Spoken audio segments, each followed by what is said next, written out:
días, iglesia y amigos que se conectan a través de nuestra plataforma en YouTube. Sean bienvenidos una vez más a nuestra transmisión del Redil del Sur, esta celebración Día del Señor, hoy domingo. Después de la pausa que hicimos la semana pasada, donde pudimos reflexionar juntos en la buena noticia de la resurrección, quisiera que volviéramos a nuestra serie de predicaciones que hemos titulado El Diseño, Dios y su diseño. Y vamos a retomar hablando en las próximas 2 semanas del diseño de Dios para el hombre y para la mujer. Y el día de hoy vamos a comenzar tratando de pensar juntos a través de la Escritura de cómo fue que Dios diseñó a los hombres, llámese varón, ¿verdad? Género masculino. ¿Cuál es el diseño de Dios para la masculinidad bíblica? Y vamos a estar reflexionando juntos esta mañana alrededor de eso. Y yo creo, mis hermanos, que si somos honestos, nosotros podemos ver que en la cultura este asunto de la masculinidad se ha venido transformando. Si ustedes recuerdan, en la época de nuestros abuelos, en la generación de nuestros abuelos, ser hombre o símbolos de la masculinidad era, por ejemplo, ser alguien muy trabajador, ¿verdad? El hombre trabajaba la tierra, araba el campo, construía cosas con sus propias manos. Ser hombre era un sinónimo de ser alguien trabajador, era alguien de confianza, no habían papeles, la palabra valía, y si era la palabra de un hombre, mucho más, soy un hombre de palabra. Tener muchos hijos también era un símbolo de masculinidad en la época de nuestros abuelos, pero era tener muchos hijos con la misma esposa. Eso cambió en la siguiente generación, porque en la generación de nuestros padres ya se transformó un poco este asunto de la masculinidad, y ser hombre era un asunto de proveer para la casa. Usted es un buen hombre si usted lleva el mercado y para las necesidades de sus hijos y de su esposa en la casa. Ser hombre es tener pocos hijos, pero de varias mujeres.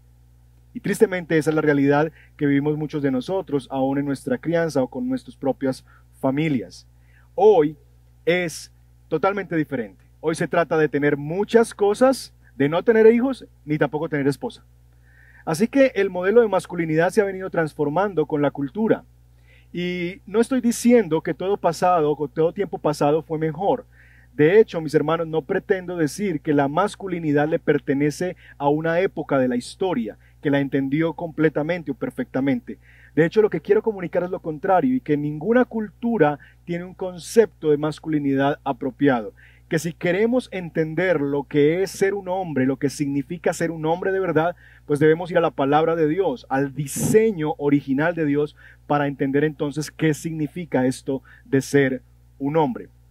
Y para eso, yo quiero invitarle a que usted pueda ir en su Biblia a Génesis capítulo 2, y vamos a estar leyendo desde el verso 15 hasta el verso 23. Génesis capítulo 2, verso 15 al 23. Si lo tiene ahí en su dispositivo móvil, pues búsquelo, y si no, pues ahí en la pantalla va a salir en un momento. Génesis 2, 15 al 23. Dice así la palabra del Señor. Dios, el Señor, tomó al hombre y lo puso en el jardín del Edén para que lo cultivara y lo cuidara. Y le dio este mandato: puedes comer de todos los árboles del jardín, pero del árbol del conocimiento del bien y del mal no deberás comer. El día que de él comas, ciertamente morirás. Luego, Dios el Señor dijo: no es bueno que el hombre esté solo. Entonces, Dios el Señor formó de la tierra toda ave del cielo y todo animal del campo, y se los llevó al hombre para ver qué nombre les pondría. El hombre les puso nombre a todos los seres vivos, y con ese nombre se les conoce. Así el hombre fue poniéndoles nombre a todos los animales domésticos, a todas las aves del cielo y a todos los animales del campo. Sin embargo, no se encontró entre ellos la ayuda adecuada para el hombre. Entonces Dios el Señor hizo que el hombre cayera en un sueño profundo, y mientras éste dormía, le sacó una costilla y le cerró la herida. De la costilla que le había quitado al hombre, Dios el Señor hizo una mujer y se la presentó al hombre, el cual exclamó: esta sí es hueso de mis huesos y carne de mi carne. Se llamará mujer, porque del hombre fue sacada. Esa es la palabra del Señor. Permítanme orar y oremos juntos para que Dios nos hable esta mañana. Padre, pedimos una vez más, hoy día del Señor, donde tu iglesia se reúne en torno a ti, en adoración, en la expresión de esa adoración a través de los cánticos, de la oración, de la comunión unos con otros, al escuchar nuestros saludos y el alegrarnos de saber que hermanos están bien, Señor, en medio de esta situación tan difícil, a través de la adoración, de nuestras ofrendas que damos en medio de esta situación para que tu iglesia tenga lo necesario y familias también tengan lo necesario. Queremos ahora adorarte, escuchándote hablar, por lo que pedimos, Padre, que podamos escucharte a ti a través de tu palabra. Especialmente, Señor, oro por los hombres que están hoy viendo esta transmisión y que verán este video. Te pido, Señor, que nos hables como hombres para entender cuál es nuestro rol y cuáles son las cosas específicas en las que tú quieres que vivamos como hombres de Dios. Que tu Espíritu Santo nos convenza, rompa moldes, rompa y quite paradigmas de nuestra mente, culturales, sociales, y que podamos ser hombres conforme al modelo y al diseño de Dios. Haz esta obra en nuestros corazones, por medio de tu Espíritu y del poder de tu palabra. Lo pedimos en el nombre de Jesús, en quien oramos. Amén. Amén. Les decía hace algunas semanas que el capítulo 2 de Génesis se constituye en una especie de explicación específica de lo que se nos dice en términos generales en Génesis 1, 26 y 27. Dios ha dicho en Génesis capítulo 1, versos 26 y 27, y Dios creó al ser humano, varón y hembra los creó. Lo que va a hacer el capítulo 2 es dedicarle una porción mucho más extensa a explicarnos cómo fue que eso sucedió, cómo fue que Dios en detalle creó al ser humano como varón y como hembra, como hombre y como mujer. Y lo que acabamos de leer, versos 15 al 23, es precisamente eso, es la especificación o la declaración detallada de cómo fue que ese proceso de creación del hombre y de la mujer se dieron. Y lo que vamos a hacer es que vamos a estudiar juntos estos versos durante el día de hoy y el próximo domingo para entender juntos lo que significa ser un hombre y una mujer bajo el diseño de Dios. Quiero anticiparles que en estas dos predicaciones seguramente van a surgir muchas preguntas. Quiero también decirles que vamos a hablar específicamente de lo que significa ser un hombre y una mujer y que asuntos referentes a cómo eso funciona en el contexto del matrimonio lo vamos a ver más adelante cuando veamos el diseño de Dios para el matrimonio, que será más adelante en la serie de predicaciones, y cuando específicamente hablemos del rol del esposo y del rol de la esposa. Así que lo que pretendemos en estas dos predicaciones es dar un marco general que aplique tanto para hombres y mujeres casados, pero también solteros y solteras. De tal forma que si el interés tuyo es más a ver cómo esto se traduce en la vida juntos como matrimonio, eso vendrá un poco más adelante. Así que sé que van a empezar a surgir preguntas que podemos empezar a responder en nuestro Facebook Live hoy a las 5 de la tarde, pero también que seguramente serán respondidas más adelante en nuestra serie de predicaciones. Lo que vamos a construir en estos dos próximos sermones es un marco general de lo que significa la masculinidad bíblica y la feminidad bíblica, sin importar realmente el rol o el estado civil en el que nos encontremos. El día de hoy entonces quiero hablar precisamente de eso, de qué significa ser un hombre en la palabra de Dios, qué significa bajo el diseño de Dios ser hombre. Y hay 5 elementos que son clave en este pasaje que yo quiero compartirles y que construirán nuestro sermón la mañana de hoy. 5 elementos que el texto nos muestra de lo que significa ser un hombre. En primer lugar, ser hombre significa trabajar. Si ustedes ven el verso 15, dice que Dios el Señor tomó al hombre, y ahí la palabra hombre es varón, ¿verdad? Está hablándose del varón en particular, lo puso en el jardín del Edén para que lo cultivara y lo cuidara. Y en unas predicaciones anteriores, una predicación anterior, mencionamos qué significa eso de cultivar y de cuidar cuando hablábamos del diseño de Dios para el trabajo del hombre, ¿verdad? Y decíamos lo que eso significaba. Sin embargo, déjenme recordar y repasar un poquito lo que hemos mencionado acerca de ese asunto del cultivo y del cuidado. Lo que hemos mencionado es que los hombres en particular estamos llamados a cultivar. Literalmente la palabrita allí en el idioma original es trabajar, ¿verdad? En cualquier campo que Dios nos ha dado. Sea que usted se desempeñe como abogado, como comerciante, como contador, como gerente de una compañía, como vendedor, como profesor de una escuela, como obrero en una obra de construcción o como mecánico. Cualquiera que sea la obra que Dios te ha encomendado, Dios te ha llamado a invertir tu tiempo, tu energía, tus ideas, para que al igual que Dios lo hizo en su trabajo de traer a la existencia cosas muy buenas, tú también como hombre, a través de invertir tu esfuerzo, tu tiempo, tus ideas, tu fuerza en eso, puedas crear como Dios cosas muy buenas a través de tu trabajo. Y eso es lo que tratamos de construir, que un hombre fiel es aquel que se ha dedicado a cultivar, a construir y a producir. Es parte de nuestra masculinidad, ese asunto de dedicarnos y de entregarnos a la labor. Pero no se trata solamente del cultivo de cosas y de crear beneficios en cosas o a través de cosas, sino también de cultivar las personas. Richard Phillips lo explica de la siguiente manera, y quiero leer esta cita. Este mandato bíblico de trabajar, aquí con el énfasis en cultivar y cuidar, dice él, deja al descubierto un gran error en cuanto al asunto de los géneros. Se nos ha enseñado que las mujeres son las principales alimentadoras, mientras que los hombres deben ser fuertes y silenciosos. Pero la Biblia llama a los hombres a ser cultivadores. Y eso implica un énfasis significativo en cuidar los corazones de aquellos que Dios ha puesto bajo nuestro cargo. Termina la cita de Phillips. Eso es básicamente lo que estamos tratando de implicar aquí. Que Dios nos ha llamado no solamente a producir beneficios en las cosas, sino también en producir beneficios en las personas, estar orientados también a que las personas crezcan.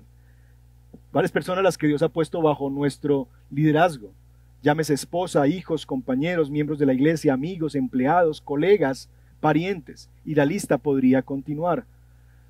Así que mis queridos amigos y hermanos, el trabajo es en parte para producir beneficios, y vimos eso en la predicación pasada. No se trata de extraer beneficios del trabajo, se trata de trabajar para producir beneficios.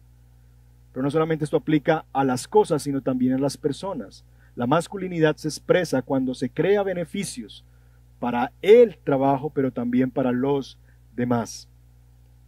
La otra parte de la descripción del trabajo tiene que ver con cuidar. Esta palabra en hebreo significa regularmente un asunto de protección, de salvaguardar, de cuidado, precisamente de protección. Y cuando se usa para Dios, describe al Señor como el Dios que vigila a su pueblo con el fin de mantenerlos a salvo. Y eso es precioso. Esta palabra se usa también para describir el trabajo de Dios. Dios cuida.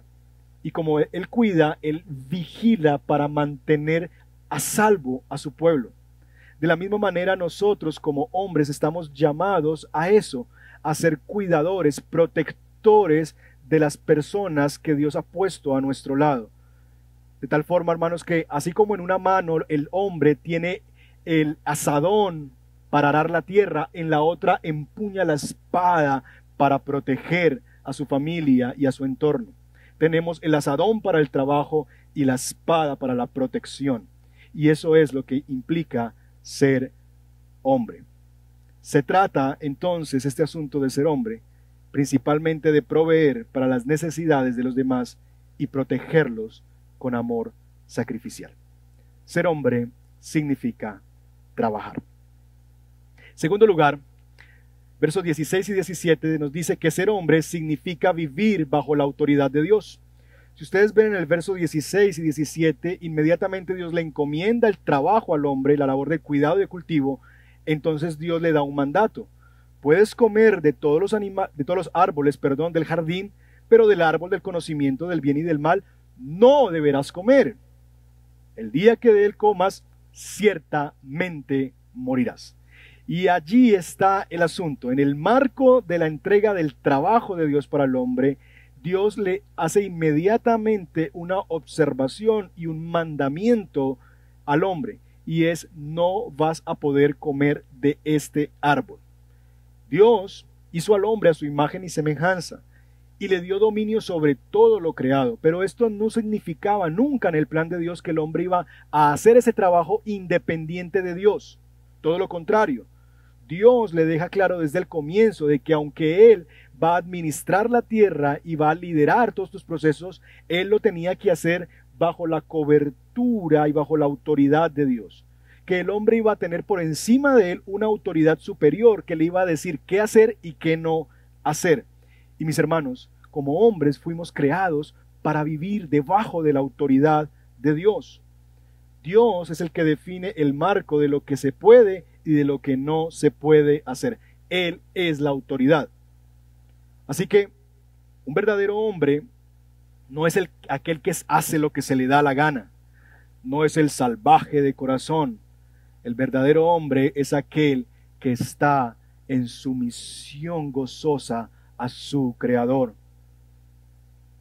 Y si somos honestos, de alguna manera nosotros hemos llegado a pensar que la sumisión y que el asunto de la espiritualidad, vivir bajo la autoridad de Dios y la sumisión a Dios, este asunto de la espiritualidad es algo que es patrimonio de las mujeres. Sin embargo, como vemos en este pasaje, un verdadero hombre es aquel que vive bajo la autoridad de su Dios, hace lo que Dios le pide hacer. El hombre fue diseñado para vivir debajo de la autoridad de Dios. En tercer lugar, ser hombre significa necesitar ayuda. En el verso 18 de nuestro texto dice que Dios, el Señor, dijo: no es bueno que el hombre esté solo. Y si te das cuenta, es la única cosa en la creación de la que Dios la ve y ve que hay un margen de perfeccionamiento todavía. Dios ha creado al hombre, parece, y como ve que hay algo que todavía no está bueno, la expresión de Génesis 1:31, y vio que era todo muy bueno, es cuando ya ha creado a hombre y mujer.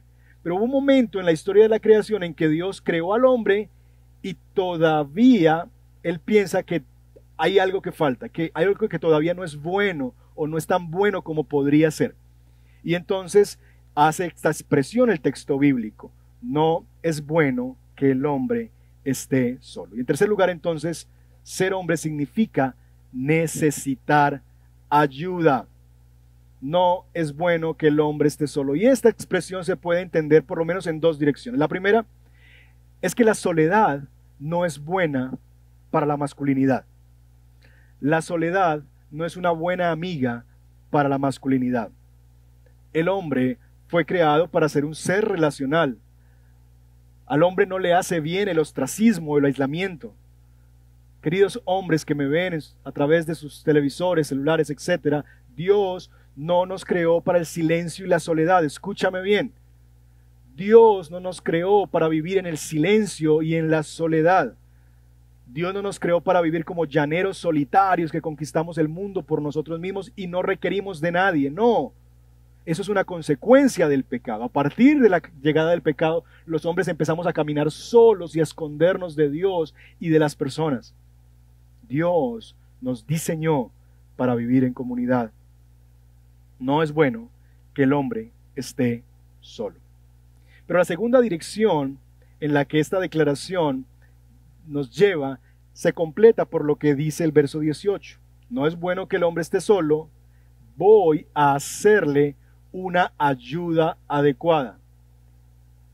No es bueno que el hombre esté solo porque el hombre necesita ayuda. Punto. No fuimos creados como seres autosuficientes. Dios nos vio a nosotros y Dios dice: no es bueno que él esté solo. Fue creado para vivir en comunidad. Él requiere un alter ego, alguien con quien compartir. Pero además de eso, no es bueno que el hombre esté solo en razón a que él va a requerir ayuda. No es autosuficiente. No tiene todo en sí mismo, necesita a otra persona para poder cumplir el llamado que yo le he entregado. Y eso nos lleva a la conclusión de que fuimos creados para ser ayudados. Y más específicamente, fuimos diseñados para necesitar la ayuda de una mujer. Y yo sé que eso es un puño al hígado, un golpe al hígado a la masculinidad latina, al concepto del macho latino, porque él no necesita a nadie y mucho menos de una mujer. Pero querido hombre, tú y yo fuimos creados para vivir en primer lugar bajo la autoridad de Dios y fuimos creados por él para necesitar la ayuda y la ayuda de una mujer. Y esto prepara el escenario para las últimas dos características de la masculinidad, que por alguna razón son las primeras que ponemos en la lista regularmente. En estas dos cosas que les voy a mencionar a continuación son las que regularmente pensamos en primer lugar cuando hablamos de lo que es el rol del hombre o las características de la masculinidad.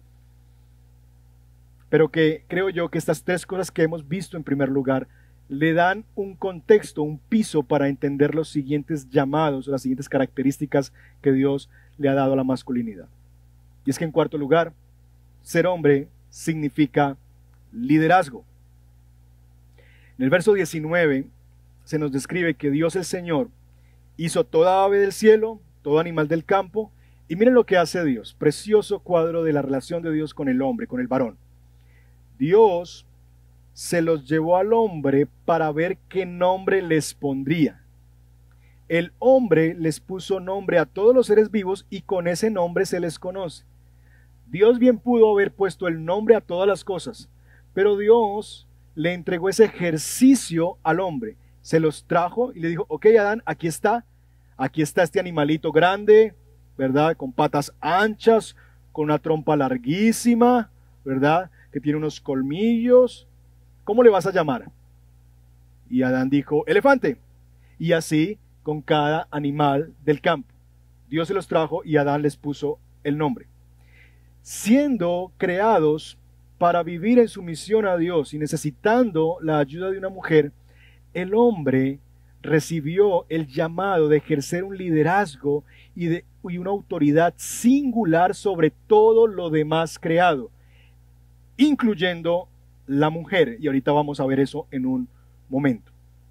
Lo que estoy tratando de decir con esto es que Dios le otorgó al hombre un rol de autoridad sobre la mujer. Y esto de ninguna manera es un compromiso machista. Ni siquiera estamos aquí hablando de una distinción de valor o de dignidad. Hombres y mujeres fueron creados por Dios, por lo que ambos son iguales en valor y en dignidad delante de los ojos de Dios. No, el hombre no es mayor que la mujer, el hombre no es más digno, tiene un valor adicional que la mujer. No, hombre y mujer como criaturas de Dios fueron creados iguales y son imagen y semejanza de Dios, iguales en valor y en dignidad. Sin embargo, en la economía de Dios, en la administración de la creación de Dios, Dios puso a uno de esos seres con una autoridad, siendo igual en valor y dignidad, como una autoridad sobre lo demás creado, incluyendo la mujer y el resto de la creación. Y digo esto porque sé que cuando hablamos del liderazgo masculino y del rol que Dios le ha entregado al hombre de liderar, donde cualquier espacio que él esté, la iglesia, la familia, etcétera, nosotros asumimos que eso ya es un compromiso machista y que eso rebaja el valor de la mujer. Pero piense por lo menos en el asunto de la Trinidad. ¿No es así? Jesús expresa en el Evangelio de Juan que él no hace absolutamente nada, sino solamente lo que el Padre le dice que él haga. Jesús dice que él está sometido a la voluntad del Padre y que él no hace eso porque el Padre todavía no le ha dicho, no ha llegado mi hora. Padre, no se haga mi voluntad sino la tuya. ¿Quiere comunicar eso entonces que Jesús es menos que el Padre? ¿Que Jesús es como un Dios chiquitico y que Dios el Padre es un Dios grandote? No, por supuesto que no. Nosotros creemos que el Padre es Dios, que el Hijo es Dios, que el Espíritu Santo es Dios. Completamente Dios, no un pedacito de Dios, no una partecita de Dios. Los tres son 100% Dios en su plenitud. Sin embargo, en la economía trinitaria, el Padre tiene un rol de liderazgo sobre la Trinidad y el Hijo se somete a ese liderazgo del Padre, ¿verdad? Y el Espíritu se somete al Hijo y glorifica al Hijo. Y eso no le hace al uno inferior que al otro, sin embargo asumen esos roles dentro de la relación trinitaria. Bueno, lo mismo ocurre con la creación del ser humano. Dios nos ha hecho iguales en valor y dignidad, pero le ha entregado al hombre un rol en el contexto de la creación para que ejerza un liderazgo. Y déjame darte algunas pruebas en este pasaje de ese rol de liderazgo que Dios le ha entregado al hombre. En primer lugar, tiene que ver con el asunto de la primogenitura. Dios creó primero a Adán. Y usted puede pensar, ¿y qué tiene que ver eso con el tema de la autoridad? Bueno, esa conclusión no la saco yo, la saca el apóstol Pablo en 1 Timoteo capítulo 2, versos 12 y 13.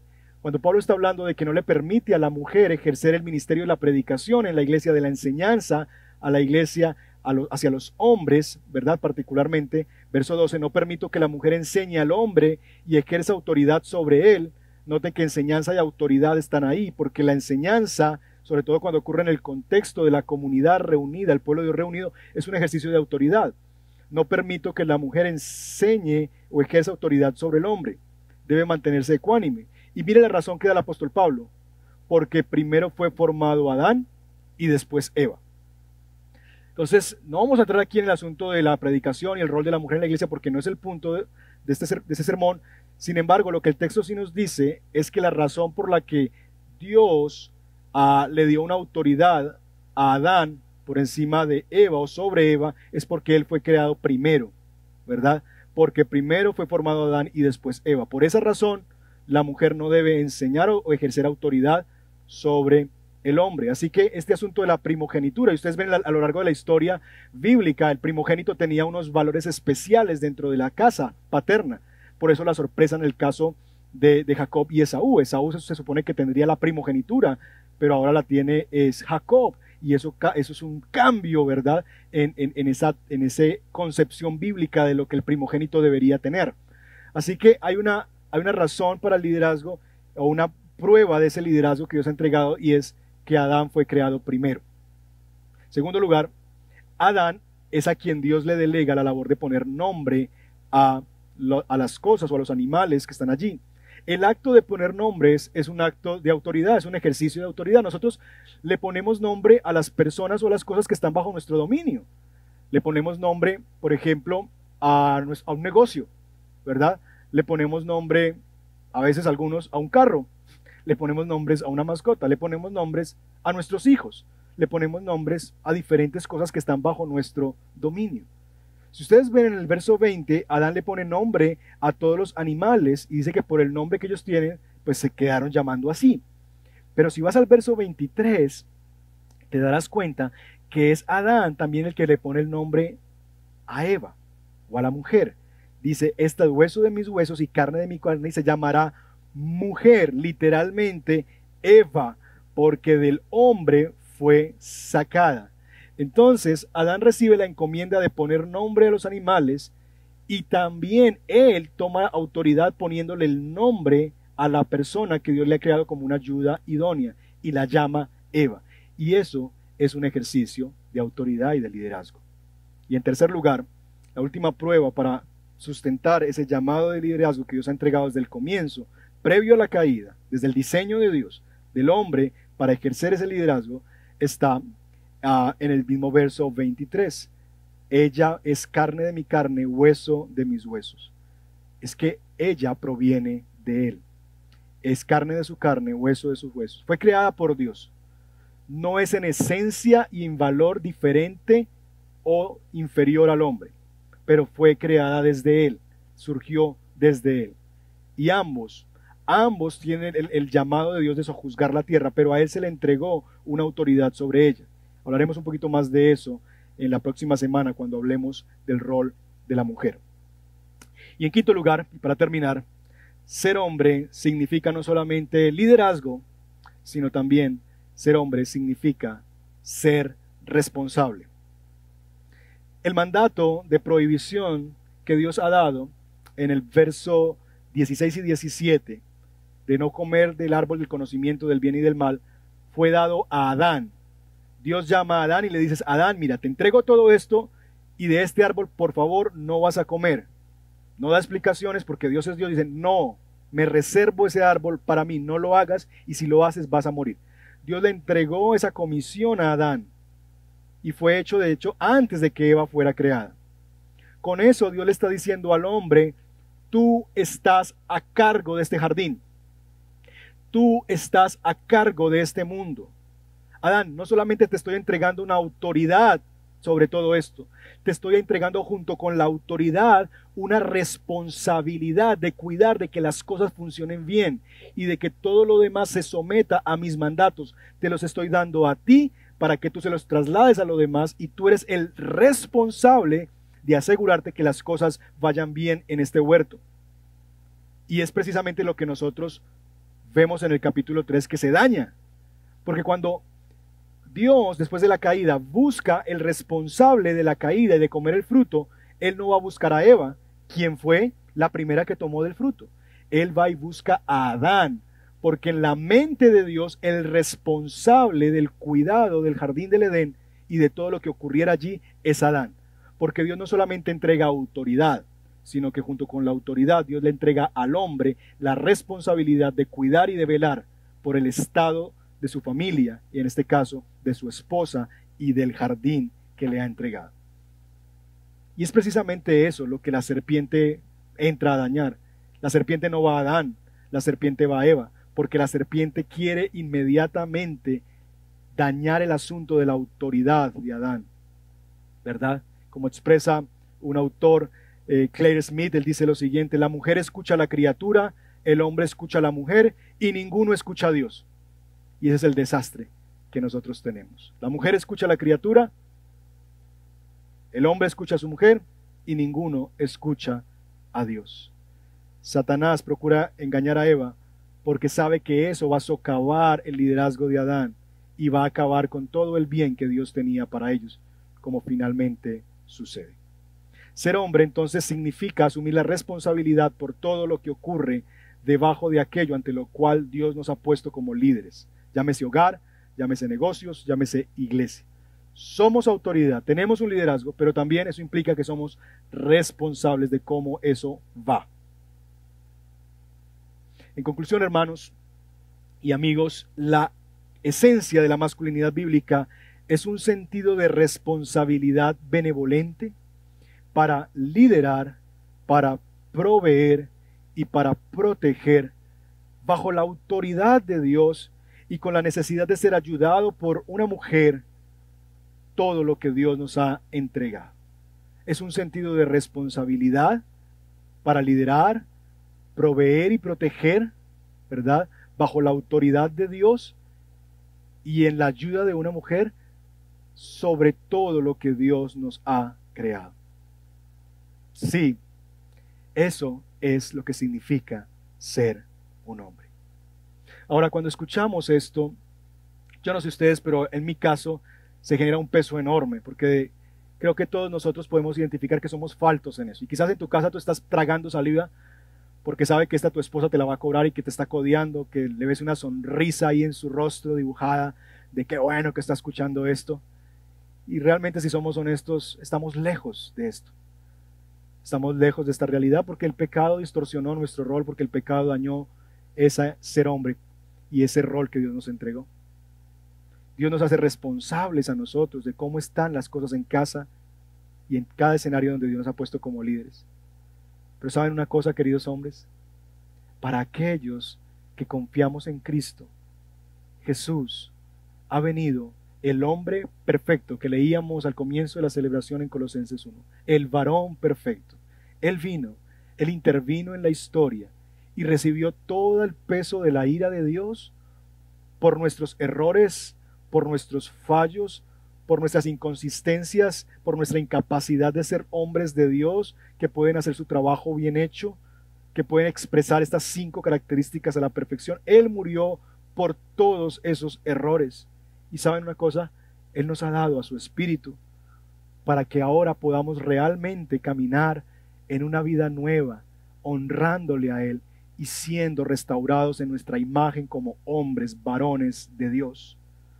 Para aquellos que han sido objeto del pecado, de hombres caídos también, mujeres que quizás están sufriendo, porque han sufrido el peso de hombres que han abusado de su liderazgo y han sido abusivos en el ejercicio de su liderazgo, hombres que han sido irresponsables, hombres que no han sido trabajadores y que han sido perezosos, para que mujeres también como ustedes que han sufrido de hombres caídos que no cumplen su trabajo, Él también es para ustedes el esposo fiel que siempre las ama, el hombre fiel que las ama, que las cuide y que las nutre como mujeres de Dios. Así que si tú eres un hombre o una mujer, cualquiera que sea tu género, hombre o mujer, tú puedes tener esperanza en Él. Déjame dejarte con algunas preguntas que sirvan para la discusión y para el compartir en grupos pequeños. Primero, te haces responsable de tu casa. Hombre de Dios, tú te haces responsable de tu casa. ¿O vives culpando a tu esposa y a tus hijos de cómo está tu casa? Es que la mujer que usted me dio, es que si yo tuviera otros hijos, que yo tuviera otra esposa, mi familia sería distinta. Te haces responsable de que si las cosas están mal, tú tienes que dar la cara delante de Dios y tratar de pensar por qué están así. Te haces responsable. 2, ejerces un liderazgo que promueve el crecimiento de lo que Dios ha puesto bajo tu cuidado. Lideras de tal manera de que tu esposa florece, que tus hijos florecen, o tu liderazgo es un opresivo que aplasta y baja a la esposa o a tus hijos. 3, ¿cómo tu esposa podrías estimular de una manera adecuada el liderazgo de tu esposo, de tu jefe, de tu hermano, de cualquiera que sea el rol, si aún como soltera lo vive, de tus pastores, de tus líderes, de los hombres que están a tu alrededor, de tu papá? ¿Cómo podrías estimular de una manera adecuada el liderazgo de esos hombres que Dios ha puesto a tu lado? Como hombre, ¿vives bajo la autoridad de Dios o sueles actuar como un ser autónomo? Quiero que podamos hablar de esas preguntas en sus grupos pequeños esta semana. Y si esto despierta más preguntas, pues nos vemos ahora a las 5 de la tarde para seguir hablando juntos alrededor de este tema de la masculinidad bíblica. Por ahora permítanme cerrar con una oración al Señor. Padre, pedimos en el nombre de Jesús que nos ayudes a ser hombres de Dios. Esto nos llega, Señor, como un llamado de atención.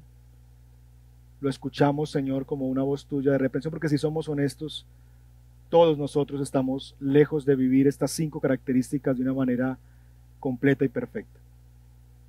Pero este mensaje no tiene el objeto solamente de reprendernos y de llamarnos la atención, sino también de llevarnos a los brazos de aquel que sí es un hombre perfecto y en cuya justicia y en cuyo poder podemos descansar y hallar la ayuda oportuna en el momento en que más lo necesitamos. Y yo oro por aquellos matrimonios, familias, hombres que están en crisis allí en sus casas, porque quizás se dan cuenta de que están siendo negligentes en alguna de estas 5 características que tú describes y que tú describes para hombres de Dios. Y te ruego, Padre, que por el poder de tu Espíritu tú les ayudes a ellos a entender que sí pueden ser hombres de Dios y que el poder y la fuerza la hallan solamente en ti. Que en medio de la imperfección que siempre seguiremos viviendo, porque nunca podremos serlo completamente, sí podemos aspirar a vivir como hombres de Dios, en medio de una sociedad que requiere precisamente eso, hombres de Dios, trabajadores que reconocen que viven bajo la autoridad de Dios, que reconocen que fueron creados no como seres autónomos, sino necesitados de la ayuda de una mujer, que reconocen, Señor, que son líderes, que deben hacerlo y que asumen la responsabilidad de aquello que Dios les ha entregado bajo su liderazgo. Esos son los hombres que esta sociedad, que la iglesia y nuestras familias necesitan.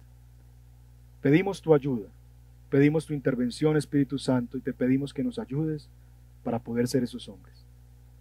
No podemos solos, necesitamos del varón perfecto de Jesucristo y de la ayuda que Él provee por su Espíritu y su palabra para eso.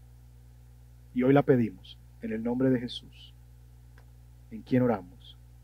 Amén. Gracias por estar con nosotros. Valoramos que tomaras estos minutos para conectarte. Si este mensaje ha impactado tu vida y quieres hablar con alguien al respecto o pedir oración, escríbenos. Será un gusto servirte. No olvides, suscríbete a nuestro canal de YouTube para recibir notificaciones de más mensajes como este. Hasta pronto.